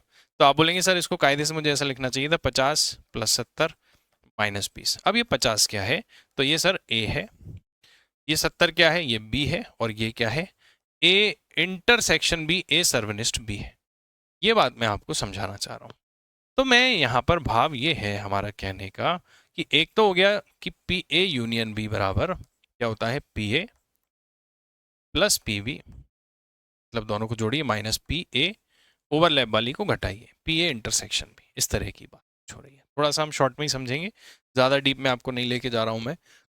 तो आप यहाँ समझें कि क्या प्रायिकता के योग एवं गुणन प्रमेय को उदाहरण सहित स्पष्ट कीजिए। तो यहाँ क्या बोलते, संभावना या प्रायिकता के योग और गुणन प्रमेय मौलिक नियम है जो घटनाओं की संभावना की गणना करने में मदद करते हैं। दोनों रूल्स की आपको जरूरत पड़ती है। इस बात पर निर्भर करता है कि घटनाएं परस्पर अनन्य है कि स्वतंत्र, मतलब ऐसे कह लीजिए कि डिपेंडेंट है कि इंडिपेंडेंट इवेंट है, इसके बारे में बात हो रही है। अब संभावना का योग प्रमेय, अब हम पहले योग प्रमेय को समझ रहे हैं, प्रोबेबिलिटी की, प्रोबेबिलिटी, या आप इसको ऐसे समझें कि ये प्रायिकता लिखा हुआ है, प्रायिकता की योग प्रमेय। तो योग प्रमेय मतलब एडिशनल थ्योरम का उपयोग दो घटनाओं, दो इवेंट्स में से कम एक के घटित होने की संभावना का पता लगाने के लिए किया जाता है। दो में से कम एक की, जैसे मैं आपको समझा देता हूं। लेट अस से भाई कि मैं आपसे कहूं मैंने एक पासे को उछाला, या मैंने दो सिक्के एक साथ उछाले, तो दोनों पर हेड आ जाए, या तो एक पर हेड आ जाए या दूसरे पर टेल, या फिर दोनों पर टेल, या पहले पर टेल और दूसरे पर हेड। दो सिक्के उछालोगे तो यही आएगा। मैं आपसे पूछता हूं कि दोनों पर, सुनना ध्यान से, कि दोनों पर हेड या दोनों पर टेल आने की प्रायिकता ज्ञात कीजिए। तो आप क्या बोलेंगे सर, दोनों पर हेड आने की प्रायिकता कितनी है, 1 2 3 4, चार में से एक बार दोनों पर हेड आ सकता है, ठीक है, आ सकता है, चार में से तो 1/4। दोनों पर टेल आने की आप प्रायिकता वाला वीडियो देख लेना, आपको बहुत अच्छे से समझ में आ जाएगा, यहाँ पर हम बहुत समय खराब नहीं करेंगे। दोनों पर टेल आने की प्रायिकता क्या हो सकती है, केवल एक बार, चार में से एक बार, हो रहा है ना ऐसा। अब मुझे बताइए कि या शब्द का मतलब यहाँ पर क्या है, या शब्द का मतलब यहाँ पर एडिशन हो जाएगा। अब मुझे एक बात बताओ कि दोनों पर हेड आ भी सकता है और दोनों पर टेल भी आ सकता है, ये स्वतंत्र है एक दूसरे से घटनाएं। तो क्या कहना चाह रहे हैं यहाँ पर कि यह इस बात पर आधारित है कि घटनाएं परस्पर स्वतंत्र हैं जो एक साथ नहीं हो रही हैं, या फिर परस्पर परतंत्र हैं या अनन्य नहीं है बेसिकली। तो परस्पर अनन्य घटनाओं के लिए, यदि घटनाएं परस्पर अनन्य हैं तो दोनों में से किसी एक के होने की संभावना उनकी व्यक्तिगत संभावनाओं का योग है, जो मैं आपको यहाँ पर समझाना चाह रहा हूँ। इसकी प्रोबेबिलिटी प्लस इसकी प्रोबेबिलिटी। यदि घटनाएं कैसी हैं देख लीजिए, फिर समझिए। अनन्य शब्द का मतलब, अनन्य का मतलब देखिए क्या लिखा है, एक के अनन्य का मतलब क्या लिखा है, घटनाएं परस्पर अनन्य है तो ऐसी घटना जो एक साथ नहीं हो सकती। मतलब यह है कि यदि दोनों पर हेड आ गया तो ऐसा तो नहीं कि उसी समय दोनों पर टेल आ जाए, ऐसे ही दोनों पर टेल आ गया तो ऐसा तो नहीं कि उसी समय दोनों पर हेड आ जाए, ऐसा मतलब, ठीक है। तो अनन्य मतलब इंडिपेंडेंट घटनाओं की बात हो रही है। यदि आप पासा घुमाते हैं, जैसे कि मैं आपसे कहूँ यदि आप एक पासा घुमाते हैं तो क्या आ सकता है, थोड़ा सा यहाँ पर टाइपिंग में थोड़ी मिस्टेक हो गई है, कोई बात नहीं, फॉन्ट कई बार ऊपर नीचे हो जाता है। खैर मैं आपको जो समझा रहा हूँ आप वो समझिए। 1 2 3 4 5 6 आ सकते हैं, पासा फेंका तो। अब जैसे 2 आने की प्रायिकता कितनी होगी सर, तो आप कहेंगे 2 एक ही बार आ सकता है, 1/6। 3 आने की प्रायिकता कितनी होगी सर, 3 भी एक बार आ सकता है, 1/6। तो 2 का आना और 3 का आना एक दूसरे से इंडिपेंडेंट है, इसलिए या का मतलब यहाँ पर क्या हो जाएगा, प्लस हो जाएगा। ठीक है, यहाँ पर मैंने आपको इंटरसेक्शन का पाई चार्ट से बना के बताया कि दोनों एक दूसरे पर यदि कॉमन भी है थोड़ा सा, तो वो कॉमन वाला पोर्शन आपको क्या करना पड़ेगा, माइनस करना पड़ेगा। ये बात भी मैंने आपको समझा दी। ठीक है, अब उसके बाद थोड़ी सी और बात करते हैं, जैसे कि डेक से एक कार्ड खींचने पर विचार सिद्धांत। अब जैसे हम सिमिलरली गुणन सिद्धांत की बात करते हैं, मल्टीप्लिकेशन के सिद्धांत की बात करते हैं, तो ये क्या हो रहा है, गुणन सिद्धांत का उपयोग दो घटनाओं के लिए एक साथ होने की प्रायिकता ज्ञात करने के लिए किया जाता है। क्या है, मैं आपको जो उदाहरण समझा रहा हूं उसको समझो आप। जैसे मैंने आपसे कहा कि सर मेरे पास एक पासा है, तो एक पासे पर क्या क्या आ सकता है, 1 आ सकता है, 2 आ सकता है, 3 आ सकता है, 4 आ सकता है, 5 आ सकता है और 6 आ सकता है। और मेरे पास क्या है, एक सिक्का है। एक सिक्के पर क्या आ सकता है, या तो हेड आ सकता है या तो टेल आ सकता है। आ सकता है हेड या टेल। अब मैं आपसे कहूं कि एक पासा और एक सिक्का एक साथ उछाला गया, सुनना ध्यान से, एक पासा फेंका गया और उसके साथ एक सिक्का उछाला गया, तब सिक्के पर हेड आने की, तो आप कहेंगे सर 1/2, और पासे पर 6 आने की प्रायिकता ज्ञात कीजिए। तो आप क्या बोलेंगे सर कि पासे पर 6 आने की प्रायिकता 1/6 और मतलब हो जाएगा गुणा, और हेड आने की प्रायिकता 1/2। इसका मतलब जो इसका जवाब होगा वो होगा 1/12। ये है और सिद्धांत का मतलब मल्टीप्लिकेशन। घटनाएं यहाँ पर कैसी एक दूसरे से स्वतंत्र हैं। बहुत डीप में जाने की आपको बिल्कुल ज़रूरत नहीं है। एक दूसरे से हम स्वतंत्र घटनाओं की यदि बात करें तो आप कहते हैं कि इस पे 1/6 इसकी प्रायिकता, और इसका मल्टीप्लाई कर दो तो 1/2, 1/12। तो ये आपकी प्रायिकता होती है कि पासे पर 6 आने की और उसके साथ में हेड आने की प्रायिकता, टोटल आप इस तरीके से। तो ये गुणन सिद्धांत है। दो घटनाओं के एक साथ होने की प्रायिकता ज्ञात करने के लिए इसका उपयोग करते हैं। स्वतंत्र और आश्रित घटनाओं पर अलग अलग तरीके से लागू होता है। तो स्वतंत्र घटनाओं का हम लोगों ने जैसे डिस्क्रिप्शन देख लिया। आश्रित घटनाओं को अभी समय का अभाव है, इसलिए मैं आपको थोड़ा सा समझा नहीं पाऊंगा, टाइम बहुत कम है, काफ़ी लंबा समय लगेगा इसको समझाने में, वीडियो बहुत लंबी हो जाएगी। मैं आपको एक सेपरेट वीडियो के माध्यम से प्रोबेबिलिटी में हम एक सेशन और ऐड कर देंगे, क्योंकि इतना डीप में पूछेगा ये हमें बिल्कुल उम्मीद नहीं थी। तो हम स्वतंत्र घटनाएं और आश्रित घटनाओं का कंसेप्ट पूरा डिटेल में एक बार अलग से चर्चा कर लेंगे, क्योंकि अभी साथियों इस पर डिस्कस करेंगे तो हमें लगभग आधे से पौना घंटा तो इसी को समझने में लग जाए। ठीक है, तो इसको हम अलग से और चर्चा कर लेंगे। इस बात का आप अंदाजा लग गया होगा आपको कि कैसा प्रश्न पूछा गया। अब देखिए पेपर 3 के पार्ट बी से मैथ्स में क्या पूछा गया। पेपर 3 के पार्ट बी से सीधा न्यूमेरिकल छोटू सा एक प्रश्न पूछा गया बेचारा। 2 मार्कर में एक सवाल आया, एक वस्तु की चिन्हित कीमत 840 है, इसे 714 में विक्रय किया जाता है, तो छूट एवं छूट का प्रतिशत। तो आपको केवल इतना लिखना था सर कि अंकित मूल्य कितना है, 840 रुपए है। विक्रय किया है तो विक्रय मूल्य कितना है, 714 रुपए। तो आपसे बोले कि छूट कितनी है, छूट मतलब बट्टा। भाई अंकित मूल्य में से आप क्या घटाते हैं, जब मार्क प्राइस में से आप सेलिंग प्राइस माइनस करते हैं, सूत्र में आप मान रखते, तो 840 माइनस कितना है, 714। जो भी डिफरेंस आ रहा है इनका 126 रुपये आ रहा है जहाँ तक मैं देख पा रहा हूँ। ठीक है, 126 रुपये आ रहा है। रुपए लिखते हैं हम, यूनिट लिखते हैं। अब आपको क्या बोला है, छूट प्रतिशत। तो छूट प्रतिशत बराबर सीधा लिख सकते हैं आप, इतना लिखने की भी जरूरत नहीं है, मैं सिर्फ समझाने के लिए लिख रहा हूँ। छूट प्रतिशत बराबर बट्टा क्या होता है, अंकित मूल्य में से विक्रय मूल्य घटाया selling price, mark price minus selling price with respect to mark price, या अंकित मूल्य पर ही बट्टा दिया जाता है इनटू कितना परसेंट, 100%। मार्क प्राइस है 840, सेलिंग प्राइस है 714, यहाँ पर किस पर दिया जा रहा है, 840 पर, इनटू कितना परसेंट, 100%। थोड़ा सा भी मैं फॉर्मूला डिस्क्राइब कर दूंगा, परेशान बिल्कुल मत होइए। इनटू कितना परसेंट, 100%। हम इसको शॉर्ट में लिखते हैं, मैं आपके लिए सिर्फ सॉल्व करके बता रहा हूँ। 7 एकम 7, 18, 7 से कितनी बार, 12 बार, 1 0 से 1 0, 12 से कितनी बार कटता, 15 बार। तो आप देख पा रहे हैं साथियों 15% का बट्टा है। भाव ऐसा है कि आप एक दुकान में घुसे, मैं आपको कंसेप्ट समझाता हूँ। दुकान में आपने एक पेन पसंद किया, ये दर्द वाला पेन नहीं है, 100 रुपए का है वो पेन सर, 100 रुपए का स्टिकर है। आपने वो 20 रुपए कम करवा के 80 रुपए में बेच दिया दुकानदार। ठीक है, 100 रुपए का पेन 20 रुपए सस्ता करवा के 80 रुपए में बेच दिया। तो आप मुझे बताइए दुकानदार ने कितने रुपए की छूट दी। आप बोलेंगे सर 20 रुपए की छूट दी, 20 रुपए डिस्काउंट दिया। क्यों दिया, 100 में से 20 80 घटाया आपने, 100 रुपए अंकित मूल्य मार्क प्राइस एमआरपी में से आपने सेलिंग प्राइस ही तो घटाया। तो अंकित मूल्य माइनस विक्रय मूल्य ही क्या होता है, डिस्काउंट होता है, पहली बात। अब आप मुझे बताइए 20 रुपए आपने किस पर कम करवाए, 100 पर कि 80 पर। तो आप बोलेंगे सर 100 में से कराए। तो 100 के रिस्पेक्ट में बात हो रही है, जिसके रिस्पेक्ट में बात होती है वो कहाँ आता है, नीचे, इंटू 100%। ये फॉर्मूला है और कुछ नहीं, परसेंटेज का सिंपल सा कंसेप्ट। बड़ा आसान सा एक सवाल आपसे पूछ लिया, मैंने आपको थोड़ा डिटेल में समझा दिया, आपको सिर्फ फॉर्मूला लिख के वैल्यू रख के अगली लाइन में आंसर लिखना था और कुछ नहीं करना, ठीक है। अब एक इमारत के अर्धगोलाकार गुंबद को पेंट करने की आवश्यकता है। ये क्वेश्चन आया आपसे 7 मार्कर में। ये एक इमारत है, इसकी एक गुंबद है, अर्धगोलाकार मतलब हेमीस्फीयर, पेंट करने की आवश्यकता है। यदि गुंबद के आधार की परिधि मतलब ये पूरा 2πr इसकी रेडियस होगी ना, तो आधार की परिधि कितनी होती है 2πr। आधार की परिधि कितनी दी है 17.6 मीटर। तो सबसे पहली बात तो परिधि का सूत्र वगैरह लगाते हैं। मैं आपको पहले शॉर्ट में कैलकुलेशन बता दूं, मैं 17.6 22 से कितनी बार कटता है 8 बार, एक अंक बाद 0.2 से कितनी बार कटता 0.4 टाइम्स, और 4 7 28, मतलब इसकी जो रेडियस है ना वो कितनी है 2.8 मीटर। ठीक है, ये हम पीछे रफ कार्य में करते हैं, ऑब्वियस सी बात है।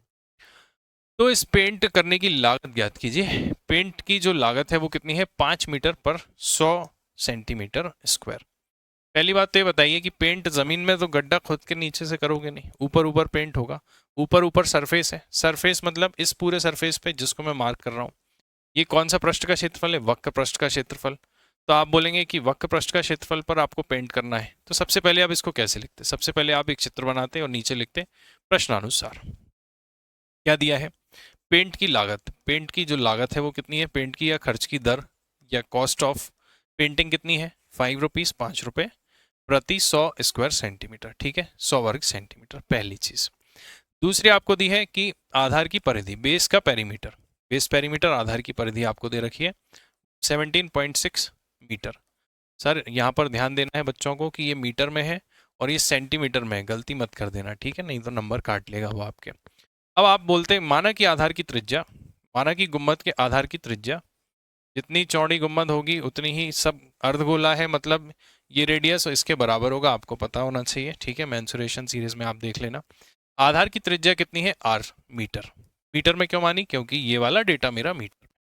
अब आप बोलेंगे कि आधार की परिधि बराबर, गुम्बद के आधार की परिधि बराबर कितनी है 17.6, तो आप बोलेंगे 2πr, और चूंकि परिधि का सूत्र जो होता है वो क्या होता है 2πr होता है, ये आपने बता दिया अलग से। 2πr बराबर 17.6, और आप यहाँ से r बराबर मैंने आपको सॉल्व करके बता दिया 2.8 मीटर यहाँ से लिख सकते हैं। अब पेंट सरफेस पे होगा, वक्र पृष्ठ पर होगा, तो आप क्या लिखते हैं, अर्धगोले के वक्र पृष्ठ का क्षेत्रफल, वक्र पृष्ठ का क्षेत्रफल, अर्धगोले के वक्र पृष्ठ का क्षेत्रफल, वक्र पृष्ठ का क्षेत्रफल ऑफ अर्धगोला, curved surface area of hemisphere, ये मतलब है इसका। अर्धगोला बराबर क्या होता है 4πr² का आधा कितना होगा 2πr²। बस वैल्यू पुट करनी थी, 2 × 22/7 इंटू r का मान कितना है 2.8 × 2.8, 7 चुके 28। आपको बिल्कुल कैलकुलेशन नहीं करनी, इतना ही है। अब आपको बोला है कि खर्चा कितना होगा, तो पहले तो आप ये बताइए सर ये मीटर है कि वर्ग मीटर। बहुत अच्छा सवाल है, गलती मत कर देना, इसमें कैलकुलेटिव सवाल है। एरिया आता है वर्ग मीटर में, वर्ग मीटर में। मुझे एक बात बताओ, थोड़ा सा मैं आपको अलग से इसको और समझा देता हूँ, जरूरत पड़ेगी हमको यहाँ पर इनर बोर्ड की। जरा सर हमें एक बात बताएं हमारे सभी विद्यार्थी ध्यानपूर्वक सुने। मैं आपसे पूछता हूं, अगर 1 वर्ग मीटर, 1 वर्ग मीटर और 1 मीटर, पहले तो मुझे बताओ आपकी 1 मीटर में कितना सेंटीमीटर होता है, तो आप बोलेंगे सर 100 सेंटीमीटर। तो 1 वर्ग मीटर का मतलब क्या है, 1 वर्ग मीटर का मतलब है सर 1 मीटर गुणा 1 मीटर, है ना, वर्ग मीटर। तो इसका मतलब 100 सेंटीमीटर इंटू 100 सेंटीमीटर। इसका मतलब यदि मैं आपसे कहूं तो 10,000 वर्ग सेंटीमीटर होता है कितने में, 1 वर्ग मीटर में। ये बात आप समझ पाए कि नहीं, पहले तो ये सोच के देखो, दिमाग लगाओ थोड़ा सा, ठीक है। क्या आप इतनी बात मेरी समझ पाए कि मैं आपसे यहाँ पर जो कहना चाह रहा हूँ कि 1 वर्ग मीटर, थोड़ा सा ये मुझे लग रहा है लाइट हो गया है तो थोड़ा डार्क करते हैं। 1 वर्ग मीटर का मतलब होता है सर 1 मीटर गुणा 1 मीटर, और 1 मीटर में 100 सेंटीमीटर होते हैं, और यहाँ भी कितना सेंटीमीटर होगा 100 सेंटीमीटर। तो 100 × 100 100 × 100 10,000 सेंटीमीटर स्क्वायर होता है, कितना मीटर बराबर 1 वर्ग मीटर बराबर। ये बात आपको समझ में आ रही है, ठीक है। अगर ये बात आपको समझ में आ रही है तो इसका यूज है यहाँ पर, इसका क्या यूज है, आपको अभी इकाई की कैलकुलेशन करनी है खर्चे की, मैं थोड़ा शॉर्ट में कर रहा हूँ यहाँ पर। तो खर्च बराबर, पहले तो इसको सेंटीमीटर में बदलो, कितना लिखा है 2 × 22 इंटू 0.4 इंटू 2.8 इंटू 10,000 से गुणा करते और साइड में बताते कि 1 वर्ग मीटर बराबर 10,000 वर्ग सेंटीमीटर। अब ये सेंटीमीटर में आ गया और हर वर्ग सेंटीमीटर में लग रहे हैं 5 रुपए, तो 100 वर्ग में 5 रुपए लग रहे हैं, तो 200 में 10 रुपए लगेंगे, 300 में 15, 400 में 20, मतलब इंटू कितना करना पड़ेगा इसमें आपको 5 रुपए से आपको और मल्टीप्लाई करना पड़ेगा। 2 दशमलव है, कैलकुलेशन में आप 2 जीरो से 2 जीरो काटते हैं। अब आप देखें यहाँ पर 5 दूनी 10 हो गया, 5 दूनी 10, मतलब कितने जीरो हो गए, 1 2 3, ये खत्म हो गया, 5 खत्म, 2 खत्म, 22 के 88, 88 इंटू कितना करना है आपको, 28 करना है। ठीक है, तो आपको यदि इसको गुणा करना हो, या मैं आपको थोड़ा सा और आसान तरीका बता देता हूँ। 28 के करिए आप पहले, 4 अट्ठे 32, 4 दूनी 8 और 3 11, 112, 22, 22 दूनी 44, 22 टू ज़ा 44, 22 से कम 22 और 4 26, 22 से कम 22 और 2 24, और ये आ गया आपका रुपए में खर्च। एक बार कैलकुलेशन आप चेक कर लेना, बस पढ़ना ये है, कंसेप्ट ये है सवाल का। ठीक है, एक बार ये भी चेक कर लेना कि हमसे यहाँ पर लिखने में तो गलती नहीं हो गई है, हो सकता है सेंटीमीटर में हो। ठीक है, आप इसको चेक कर लेना, बट भाव इस प्रश्न का जो है वो कहीं ना कहीं यही। तो साथियों, ये बात आपको अब यहाँ से हमें क्या की टेक अवेज हैं, ये आपको थोड़ा सा मैं समझा देता हूँ कि जो नया वाला जो पोर्शन था उससे उसने लगभग बहुत सारे प्रश्न पूछे। कहाँ से पूछे? जो सवाल आए वो कहाँ से आए? सैम्पलिंग से आए। जो सवाल आए वो कहाँ से आए? पाई चार्ट बार ग्राफ वाले सेक्शन से आए। यहाँ इस बार उसने प्रोबेबिलिटी प्रायिकता से फिर से सवाल पूछा। ठीक है ना, प्रायिकता से फिर से उसने क्वेश्चन पूछा। मेंसुरेशन उसने नया टॉपिक लिखा, तो मेंसुरेशन से उसने सवाल पूछा। और आपको देखने वाली बात ये मिली कि थ्योरी का जो पोर्शन है वो कहीं ना कहीं बहुत ज़्यादा बढ़ गया। ठीक है, थ्योरी का पोर्शन बढ़ गया, तो ऐसा नहीं कि बहुत बहुत बहुत ही ज़्यादा डीप में आप चले जाएं, पीएचडी कर लें, बट कहीं ना कहीं एग्जाम ने आपको बेसिकली जो न्यूमेरिकल में नंबर ज़्यादा मिलने की संभावना रहती थी, इस बार थोड़ा सा उसने अपना हाथ जो है वो तंग किया है। कंसेप्ट की तरफ ज़्यादा जा रहा है, थ्योरी की तरफ ज़्यादा जाने की कोशिश की गई है इस बार।